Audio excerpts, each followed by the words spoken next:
Nzoia, Mutomoro, miongoni mwa barabara nyingine ambazo zitakuwa zikizinduliwa hapa siku ya leo na Mheshimiwa Rais.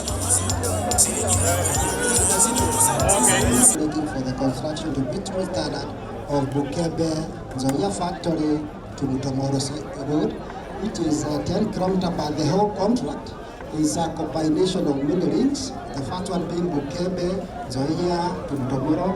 Then we have the Mutomoro.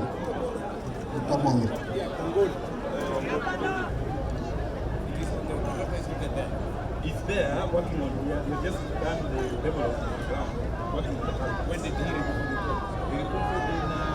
The report this is August, I think in April. Can you get that contractor to tell us what he's doing from Sangalo to that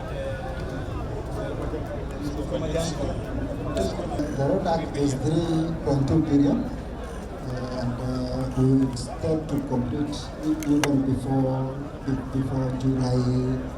April next year, Your Excellency. Yes. Maelezo kuhusiana na barabara hii, na anapofanya hivyo tumpe makofi mazuri tafadhali. Makofi mazuri kwa kiongozi wa taifa anazindua barabara hii ambayo italeta maendeleo makubwa kwa wakazi wa hapa na hasa wakulima wa miwa. Na sasa atakuwa akizindua matinga